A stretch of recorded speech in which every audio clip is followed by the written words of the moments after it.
Une conférence donnée par les 6 jumeaux, c'est-à-dire les 3 jumeaux, les 3 vrais jumeaux, qui ont 3 fois consécutivement eu de Tata Maïtin pour le roi Glélé. Ils ont pour nom Namé Gansi Glélé, Namé aussi Glélé, Da Ahoponu Glélé, Da Balou Glélé, Da Topa Yehui Glélé et Da Topa Klou Glélé. Cette conférence, pourquoi nous la tenons? Nous la tenons pour dénoncer le détournement d'identité et la tentative d'usurpation de rang, de titre et de siège de Namé Gansi Glélé et de Namé aussi Glélé. Dans l'ancien royaume du Dahomey, jusqu'à nos jours, nul n'ignore que Namé Gansi Glélé et Namé aussi Glélé sont les premiers-nés du roi Glélé.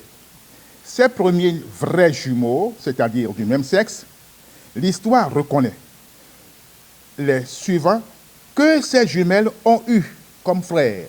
Il s'agit de Da Ahoponu Agbalou, Da Ahoponu Glélé, Da Agbalou Glélé, Da Topa Yehui Glélé et Da Topa Aklou Glélé, qui sont tous de vrais jumeaux, c'est-à-dire du sexe masculin.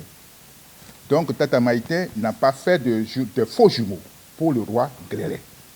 Ils sont tous nés, tous les princes et princesses confondus ne pouvaient ignorer cette disposition naturelle que Tata Maïtin a fait le premier enfant pour le roi Glélé, qui sont Namé Gansi Glélé et Namé aussi Glélé. Son second geste, c'est Da Ahoponu Glélé et Da Agbalou Glélé. Le troisième geste, c'est Da Topa Yehui Glélé et Da Topa Aklou Glélé. Donc, comment se fait-il qu'une autre personne surgit dans l'ombre pour prétendre au siège des princesses que sont Gansi Glélé et Méoussi Glélé, en se faisant passer pour elles, c'est-à-dire les premiers-nés du roi Glélé? Comment un tel sacrilège serait-il possible à l'insu des sachants distingués gardiens de nos traditions? Aurions-nous d'autres qualifications que de dire qu'il s'agit d'un détournement d'identité, de titre et de rang, suivi d'une tentative d'usurpation de siège? L'acte est de taille, l'offense grandiose, et interroge les premiers veilleurs pour la sauvegarde de notre tradition. C'est pourquoi tous les descendants des vrais jumeaux, 3 fois consécutifs, qui sont Namé Gansi Glélé, Namé aussi Glélé, Da Ahoponu Glélé, Da Agbalou Glélé, Da Topa Yehui Glélé, Da Topa Aklou Glélé, s'insurgent contre cette orchestration maladroite, dénonçant et condamnent avec la dernière rigueur cette forme de lèse-majesté. Ils réclament par ce biais toutes les attributions conférées à Namé Gansi Glélé et à Méoussi Glélé par le père, le roi Glélé, pour leur mérite, leur grandeur et leur dignité. Parlant du mérite, le roi Gézo, père du roi Glélé, grand-père des vrais jumeaux, gratifie Tata Maïtin de la grande distinction royale, faisant de leur premier-né un moyenné de l'ancien royaume du Dahomey.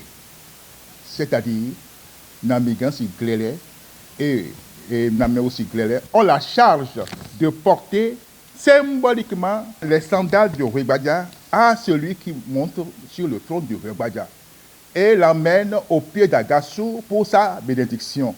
Donc son rôle est incontournable, leur rôle, j'allais dire, est incontournable dans l'ancien royaume du Dahomey. C'était une prestigieuse distinction pour honorer Tata Maïtin et la remercier d'avoir supporté avec cœur de Alomandeme à Tondito La fougue d'intrigue a battu sur cette épouse de Saint-Mandegbein, devenu roi sous le nom fort de Glélé, Mayonzé. Autrement, personne ne peut soulever le champ labouré. Son mérite est reconnu. La place des premiers et leurs suivants sont reconnus et demandent d'être respectés pour pérenniser la mémoire de Guézo, du roi Guézo et du roi Glélé. L'historique de Namigansi et de Naméoussi Glélé. Dans l'ancien royaume du Dahomey, 3 noms continuent de retentir. Tassi Hangbe, qui est la sœur de Akaba, qui a régné, qui a combattu, qui a conquis des royaumes pour le Dahomey. Ce nom, ils sont directement suivis de Namigansi Glélé et de Naméoussi Glélé. Namigansi Glélé, d'une sagacité, Namigansi Glélé et Naméoussi Glélé sont d'une sagacité. À la tête, à cheval, chevauchant un cheval, à la tête d'une armée de régiments composés uniquement que de femmes, nommées Amazones, ils sont arrivés à conquérir Kotokwa pour leur père, le roi Glélé. Ça a une importance capitale dans l'histoire du Dahomey. Quand on cite les fils de rois ou les rois qui ont conquis d'autres royaumes, on doit citer les deux premiers enfants du roi Glélé, issus de Tatamaïcain, Namigansi Glélé et Naméoussi Glélé. Ça rehausse les 6 jumeaux qu'ils forment. Nous voudrions qu'on restitue à Namigansi et Naméoussi Glélé, dans ce royaume du Dahomey, toutes leurs attributions. Il faudrait que l'histoire se ressaisisse et cesse d'être une histoire passionnée pour la droiture, du respect de la mémoire de nos ancêtres, dont le passé forme notre histoire aujourd'hui. Il est à reconnaître par tous les Wibadavi et pour la richesse de notre histoire, l'histoire du roi Glélé, par son épouse de jeunesse et père des jumeaux 3 fois consécutives, après la première dame, Tassi Hangbe, ce sont ces deux-là qui ont conquis, qui ont agrandi encore le Dahomey une fois pour Wibadia. Serait-il possible de tenter à détourner leur identité, leur titre, leur rang et usurper le siège de ces jumelles qui s'étaient si tant illustrées au Dahomey pour notre honneur demeurer à jamais? Peut-on faire passer inaperçu ce poteau rose au Dahomey aujourd'hui sans qu'il n'ait un seul Dahoméen aujourd'hui béninois ne réagisse pour rétablir la vérité? Je nous demande de respecter l'histoire et idolâtrer le patrimoine qu'on nous a laissé nos parents, nos rois, les fondateurs du royaume du Dahomey. Le respect est capital.